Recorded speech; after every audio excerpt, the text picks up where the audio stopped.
Welcome back to The Explainer. Today, we're diving into the life of a guy you've definitely heard of, arguably the most famous figure in all of human history, Alexander the Great. We're going to break down his early life, his absolutely massive conquests, and, really importantly, we're going to rigorously scrutinize the ancient sources that actually created the legend we know today. But, before we get to all the dates, the epic battles, and the sprawling empires, we have to stop and ask, how much of the world's greatest conqueror is actually just really great PR? Seriously, it's a wild thought, right? The line between the actual historical man and the mythical legend is surprisingly thin. So our crucial mission here is to look past the ancient hype and the dramatic spin to try and see what literally factually happened on the ground.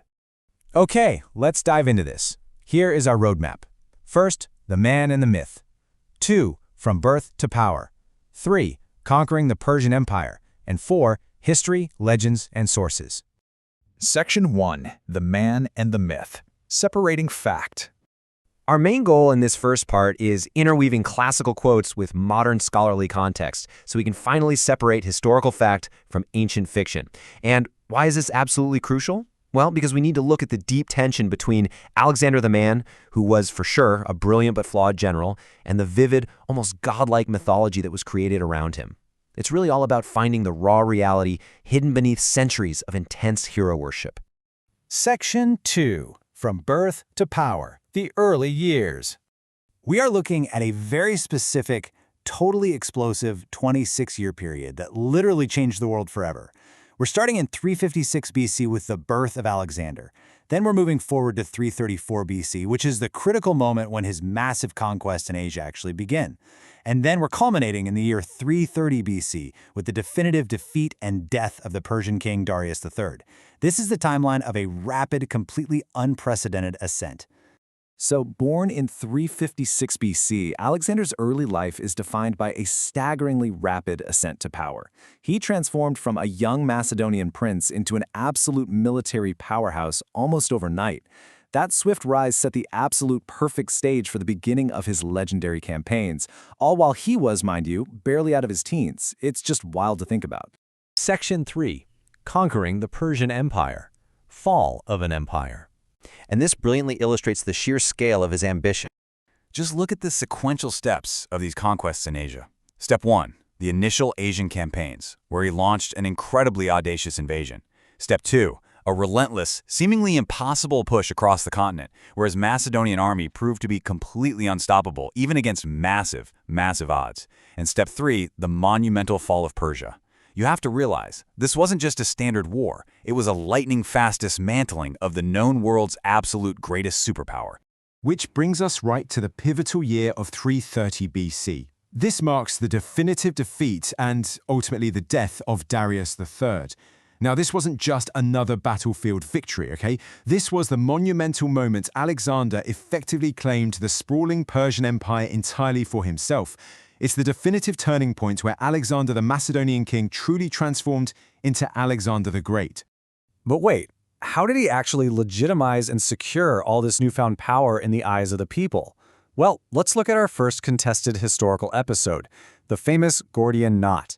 The ancient legend tells a highly dramatic story, right? Alexander boldly slices an impossibly complex knot with his sword, instantly fulfilling an ancient prophecy that grants him rule over all of Asia. But scholarly consensus urges extreme caution here. We have to wonder, did it happen exactly like that, or was this highly dramatic moment heavily embellished by ancient PR teams to retroactively justify his unstoppable conquests? Section 4. History, Legends, and Sources. Ancient Sources. To really figure out what's true and what's just clever embellishment, we have to look closely at our ancient sources. Think of this as a vital lesson in historical media literacy. We basically have 4 main historians: Arrian, Plutarch, Curtius, and Diodorus, and it is absolutely crucial to remember that they didn't all write at the same time. In fact, some wrote centuries later, and they certainly didn't all agree with one another. Now, what's really interesting about this slide is Arrian's scholarly perspective. He provides what historians call a compelling narrative with vivid scene setting. Arrian is generally considered to be one of the most reliable, militarily focused sources on Alexander's conquests. He actively tried to cut through all the noise and the mythology to give us the tactical, grounded reality of the campaigns. But then, almost immediately, we see contrasting accounts from Diodorus regarding the exact same era. This creates what we call a contested episode requiring cautious phrasing.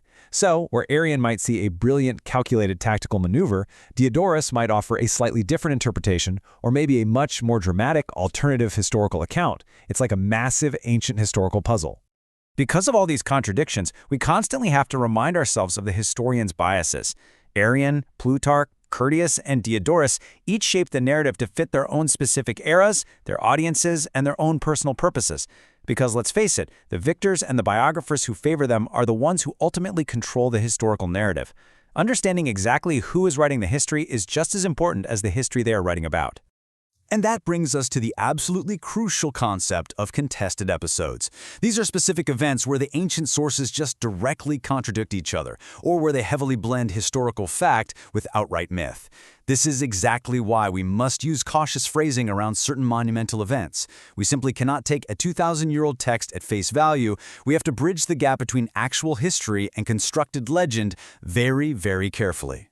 And perhaps the ultimate contested episode is Alexandar's death. I mean, did the mystery of his final days, dying so suddenly at the incredibly young age of just 32, permanently cement his eternal legend? His short life was meticulously recorded, heavily mythologized, and, as we've seen, violently contested by the sources. That perfect storm ensured that the glorious myth of Alexander the Great would ultimately outlive the physical empire he actually built. So what do you think? Did the PR ultimately become the history?